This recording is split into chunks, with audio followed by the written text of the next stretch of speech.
साथ मूसली उठे, कहा इमाम इस खत में क्या लिखा है? तो मैं छोड़ दो इस मामले में, ये मेरा और किसी का मामला है, राजदारी का मामला है, छोड़ दो।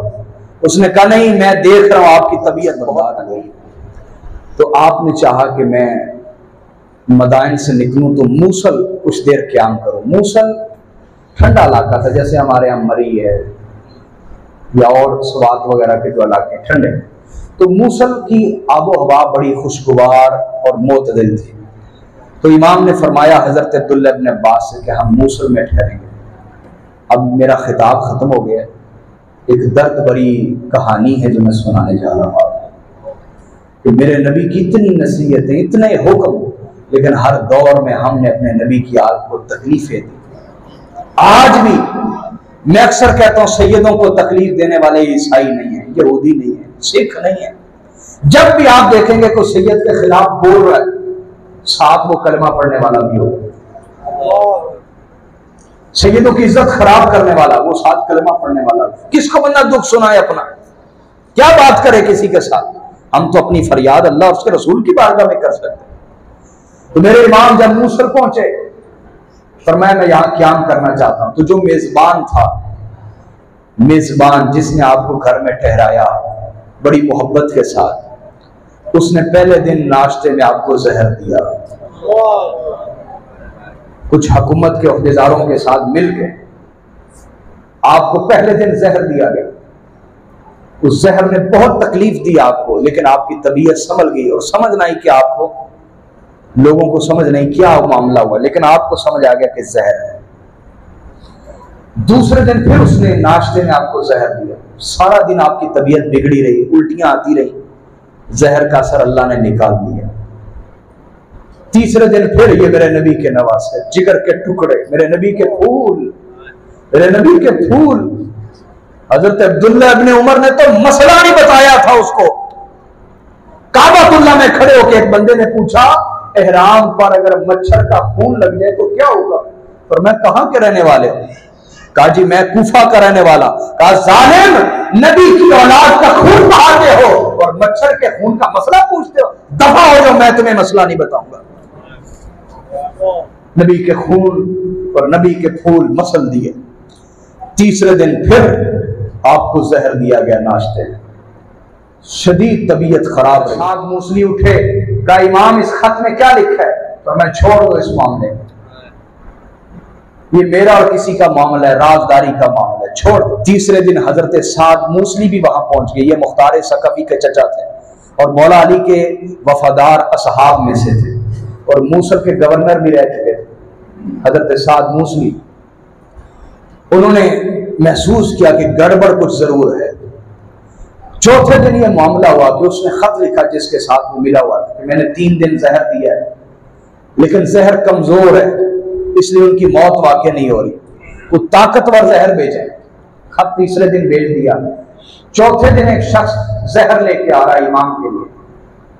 अल्लाह की तरफ से इत्तिफाक ऐसा हुआ कि जहां वो क़याम करने के लिए रुका, रास्ते में तो एक भेड़ी आया, उसने उसका काम तमाम कर दिया।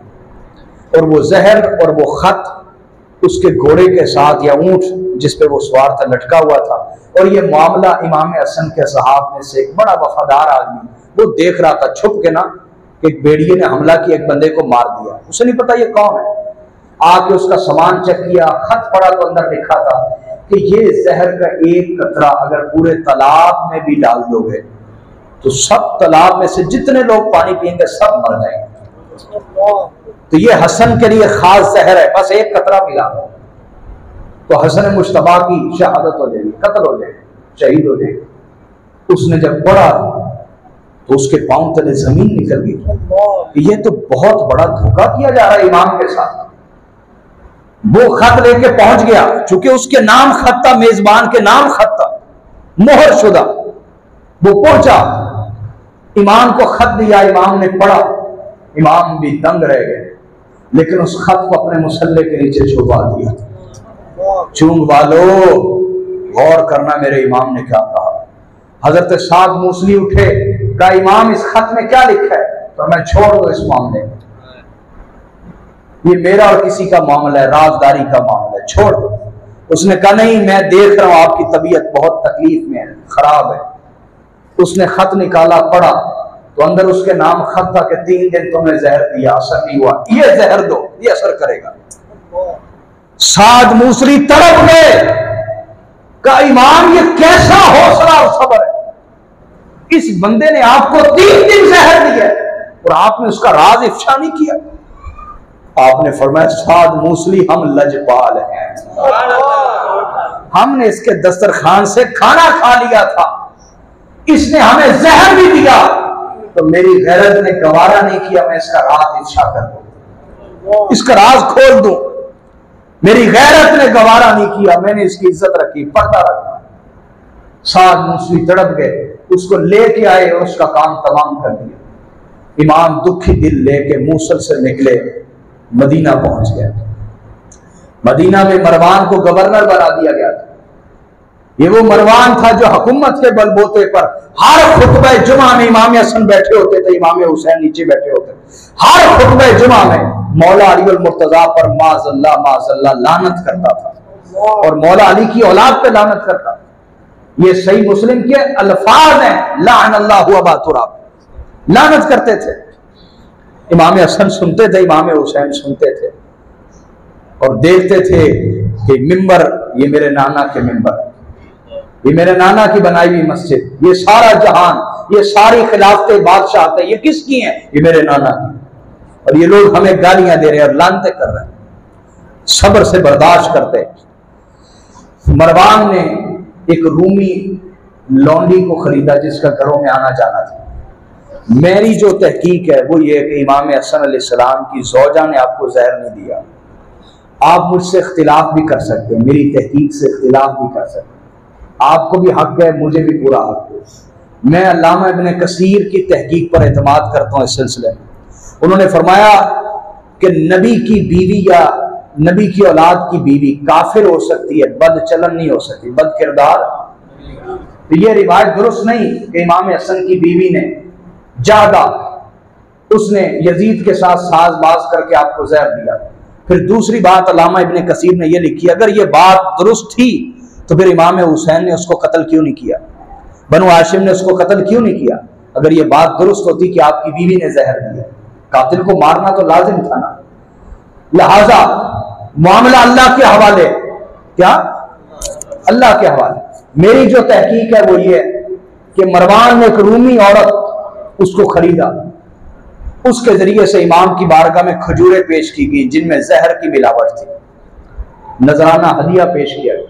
इमाम ने वो खजूरें खाई, जहर पूरे जिस्म में फैल गया, तकलीफ की इंतहा हो गई। न मूसल में सुकून लेने दिया गया, न मदीना में।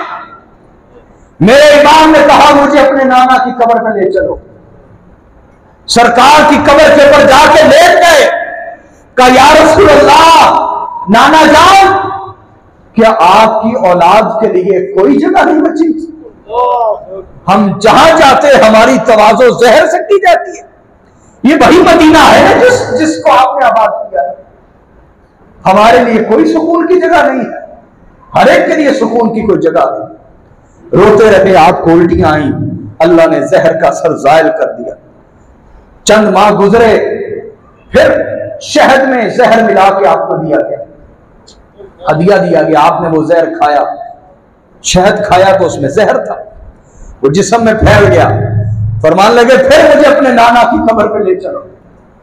वहां जाके फिर वही अल्फाज दोहराए, नाना जान, हर एक के लिए कोई सुकून की जगह है, आपकी औलाद के लिए कोई सुकून की जगह नहीं बची। क्या हम ईसाइयों के दरमियान हैं? क्या हम यहूदियों के अंदर बैठे हुए? क्या हम मजूसियों के अंदर बैठे हुए? आपका कलमा पढ़ने वालों के दरमियान बैठे और हमारी तवाज़ो जहर से की जाती। अल्लाह ने वो असर भी दोबारा जायल फरमा दिया, उल्टियां आई और असर जायल हो गया। मेरे इमाम को हजरत अब्दुल्लाह इब्न अब्बास ने कहा, यहां आपको लोग सुकून नहीं लेने देंगे, आप कोई और इलाका तलाश करें। फरमाया मेरी तबीयत नसाब है, मैं चाहता हूं मूसल में कुछ देर क़याम करूं, वहां के लोग मोहब्बत करने वाले और आबो हवा अच्छी है। आप दोबारा मूसल आ गए, 3 मरतबा जहर मूसल में, 2 मरतबा मदीना में, 5 मरतबा जहर दिया जा चुका है। और जहर याद रखे वो जिस्म से निकल तो जाता है लेकिन उसकी तकलीफें नहीं जाती। सही बुखारी में मेरे आका ने ग़ज़वा खैबर के मौके पर जो जहर खाया था, थोड़ा सा गोश्त में मिला दिया था ना, एक सहाबी ने खाया, उसकी उसी वक्त शहादत हो गई। हुजूर की शहादत तो नहीं हुई क्योंकि अल्लाह का फरमान था वल्लाहु यासिमुका मिनन्नास, अल्लाह आपकी हिफाजत करेगा। लेकिन आका अलैहिस्सलाम अपने आखिरी दिन हजरत आयशा से फरमाने लगे, वो जो मैंने जहर खाया था थोड़ा सा, वो आज में मेरी आंतड़ियां काट रहा है। वो तकलीफ तो नहीं जाती। जब आप मूसल आए, मूसल के जामे मस्जिद में आप दर्स हदीस देते, अपने नाना की हदीस बयान कर, हजारों लोग आपका दर्स सुनने के लिए आते। वहां एक अंधा था, नबीना नासबी, अहले बैत से बुग़्ज़ रखने वाला, उसको पता चला आप आए तो वो 5 नमाजें आपके पीछे पढ़ता था। हद ये अकल मत मारी जाती है, समझ नहीं आती इन बुग़्ज़ रखने वालों की। एक तरफ नमाजें पढ़ते हैं और नमाजों में अल्लाहुम्मा सल्ली अला मुहम्मद व आले मोहम्मद पढ़ते हैं, और दूसरी तरफ अगर इनके पास यजीद जैसे इख्तियार हो तो ये चुन चुन के सैयदों को शहीद कर दें। इनके पास इख्तियार नहीं है इसलिए ये कुछ कर नहीं सकते। अल्लाह ने फरमाया वमा तुख्फी सुदूरुहुम अकबर मिन ज़ालिक क़द बदतिल बग़दाउ मिन अफ़वाहिहिम, बुग़्ज़ इनकी जुबानों से जाहिर होता है और जो इनके दिलों में छुपा है वो बहुत बड़ा है। इनका बस नहीं चल रहा, उनका बोलिए बस नहीं चल रहा। तो वो बुजुर्ग, वो बाबा 5 नमाजें इमाम के पीछे पढ़ता, और जब आप दर्श देते तो ऊंची ऊंची रोता, अल्लाह के खौफ से ऊंची ऊंची रोता। एक दिन आप उसने क्या किया होता, जो खोंटी थी ना उसकी, सोटा खोंटी जिसको पकड़ के चलता था, बारीक नोक वाली खोंटी, उसको खाली करके उसमें जहर भरा हुआ था। तो कई मौका मिले और इमाम ने वो जहर इंजेक्ट कर दे, उनके जिस्म में डाल दे, उसको नबीने को मौका नहीं मिल रहा था। एक दिन इमाम दरस हदीस दे के बाहर निकले तो बाजार में एक जगह बैठ गए आराम करने के लिए, लोग जमा हो गए। वो नबीना भी आ गया, कहने लगा कहां है रसूलुल्लाह के शहजादे, मैं उनसे मिलना चाहता हूं, शहजादा रसूल से मिलना चाहता हूं। लोगों ने जगह छोड़ दी। मेरे इमाम ने खड़े होकर उसको गले लगाया कि सफेद दाढ़ी वाला बुजुर्ग है। जैसे गले लगाया उसने अपनी खोंटी की जो नोक थी इमाम के पांव में रख के पेवस्त कर दी। जहर पांव से फैलता हुआ पूरी टांग में चला गया। लोगों ने पकड़ लिया और मैं छोड़ दो इसे, ये दुनिया में भी अंधा है, आखिरत में भी अंधा होगा, छोड़ दो इसे। हज़रत अब्दुल्लाह इब्न अब्बास को जब पता चला आपने उसका कत्ल कर दिया, मार दिया उसको, जहर टांग में फैल गया, इलाज किया गया, नसों के जरिए से जहर निकाला गया, कुछ इफाका हुआ, फरमाया अगर मौत ही लिखी है तो फिर अपने नाना के शहर में जाके मरना चाहूंगा। दोबारा मदीना आ गए। अब जब मदीना आए तो आपकी सिक्योरिटी बढ़ा दी गई और एहतियात के पेश नजर जो पानी होता था आपका रात के वक्त, इधर देखे मेरी तरफ, उसको रात को सील कर दिया जाता था, मोहर शुदा कर दिया जाता था। सुबह को उठ के आप सील तोड़ते थे, फिर पानी पीते थे। हर वो चीज जो आपको खिलाई जाती थी पहले चखी जाती थी। तीसरी मरतबा फिर मरवान ने एक रूमी औरत को खरीदा, उसने जो आपकी पानी वाली सुराही थी, इतना बारीक पिसा हुआ जहर था, वो उसके ऊपर डाल दिया, वो कपड़े से हल्का हल्का नीचे चला गया सुराही। रात को आप आराम फरमा रहे थे, जब तहज्जुद के वक्त उठे, सील को तोड़ा, पानी पिया, वो इतना जहरीला जहर था, इतना शदीद जहर था, फौरी आपको खून की उल्टी आई। जब खून की उल्टी आई आप समझ गए आखिरी वक्त। आवाज दी मेरे भाई हुसैन को बुलाओ, मेरी बहन ज़ैनब को बुलाओ, मेरे बच्चों को बुलाओ, मेरे भतीजों को बुलाओ, मुझे लगता है मेरा आखिरी वक्त है। अहले बैत थाल लेके आते, जिगर के टुकड़े हो के उल्टी के जरिए थाल में गिरते। एक थाल लाया जाता तो वो जिगर के टुकड़ों से भर जाता, अंदर से अंदड़ियां कट कट के उल्टी के जरिए बाहर आ रही थी। थाल पे थाल लाया जा रहा है, उल्टियां खून की आई जा रही है, थाल भर रहे। इमाम हुसैन ने कहा भाईजान बताएं किसने किया? फरमाया अगर जिसको मैं समझ रहा हूं वही है तो मैं अल्लाह के हुजूर उसका गिरबान पकड़ूंगा, और अगर वो नहीं है तो हम किसी का कत्ले नाहक नहीं करना चाहते। इमाम हुसैन को फरमाया मेरे जनाजे पर कोई झगड़ा ना हो। उम्मुल मोमिनीन हजरत आयशा के पास जाएं और इजाजत लीजिए कि मैं अपने नाना के दाईं तरफ दफन होना चाहता हूं। अगर इजाजत दे दी तो दफन कर दें, ना दी तो मुसलमानों के कब्रिस्तान में दफन कर दें। इमाम हुसैन थोड़े हजरत उम्मुल मोमिनीन के पास आए, ये कह रहे हैं इमाम, ये कह रहे हैं। तो हजरत आयशा सिद्दीका ने कहा जगह तो मैंने अपने लिए रखी थी, लेकिन हसन उसके ज्यादा हकदार है, उनको दफनाया जाए, मैं इजाजत देती। उनका हुजरा था ना, वो हुजरा आयशा रदी अल्लाह अन्हा। जब इजाजत मिल गई, इमाम अपनी आखिरी लम्हात अल्लाह के हुजूर इबादत में, तकवा में और नसीहत करने में, अहले बैत को, मोमिनीन को नसीहत करने में गुजारते रहे। बिलाखिर उसी जहर के तहत आपकी शहादत हो गई।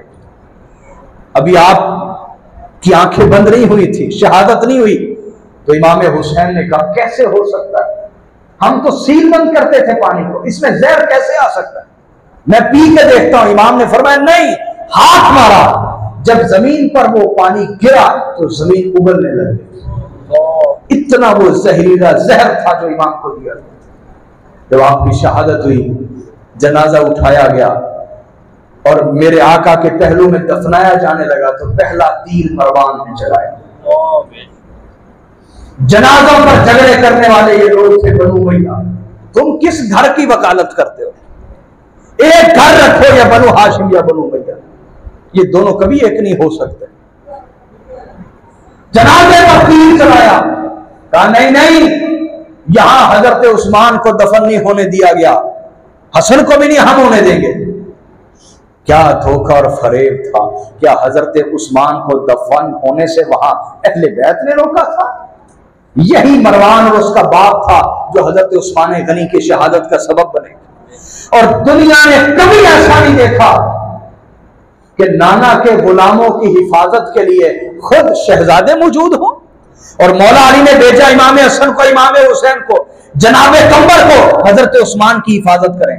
और तीनों को जख्मी हालत में हजरत उस्मान के घर से उठाया गया। इमाम हसन भी जख्मी, इमाम हुसैन भी, जनाबे कंबर भी जख्मी थे। समझ आ रही?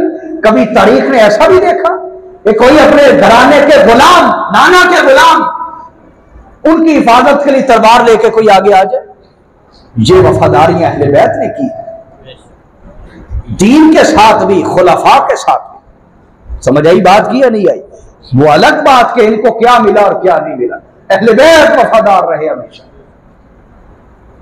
तो उसने तीर चलाया, यहां दफन नहीं होने दिया जाएगा। इमाम हुसैन ने तलवार निकाल ली, बनु हाशिम।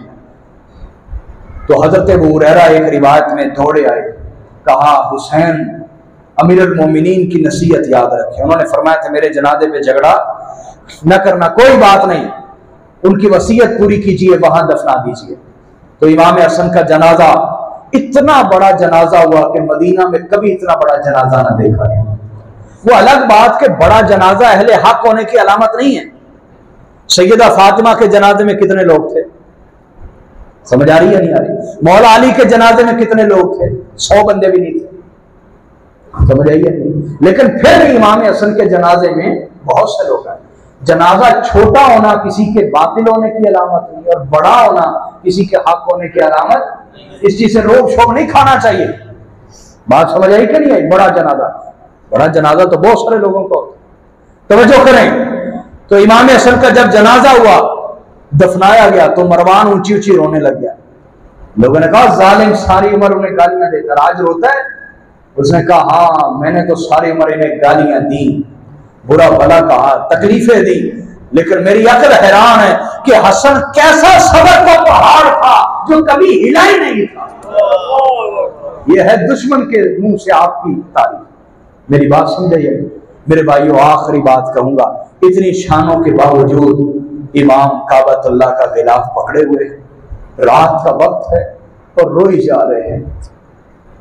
सारी रात बीत गई, गिलाफ काबा पकड़ के रोए जा रहे हैं, रोए जा रहे हैं। रावी कहता है मैं देख रहा हूं, मैं आगे बढ़ा, मैंने कहा ये कौन गुनाहगार है जिस पर तरस आ रहा है, ये इतना रो रहा है। कहते जब मैं आगे बढ़ा, देखा तो मेरी चीख निकल गई कि वो नवासे रसूल, जन्नत के सरदार इमाम हसन मुश्तबा थे।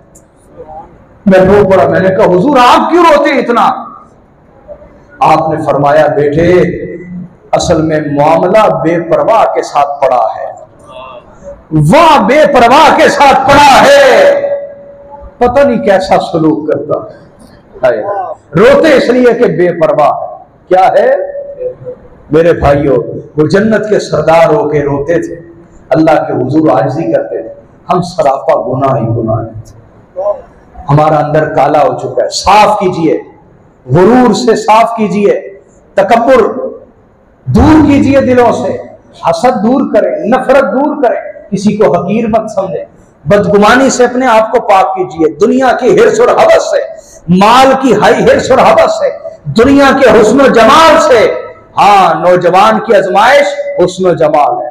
कभी जिना ना करो, न आंखों से, न हाथों से, न पांव से, न दिल से इरादा करो। बूढ़े का गुनाह अपना है, दुनिया की हिर्स ना करे, अपने आप को पाक करे, नेक सोहबत में बैठे, अल्लाह वालों, दरवेशों, वलियों के पास बैठे जो दिल की सफाई करने वाले हैं। अल्लाह पाक हमें अहले बैत की मोहब्बत में जिंदगी और मौत दे, हमारा जाहिर पाक फरमा दे, बातिन पाक फरमा दे, हमें हिदायत पर, इबादत पर, जिक्र पर जिंदगी और मौत अता फरमाए। जो मैंने अच्छा कहा वो अल्लाह की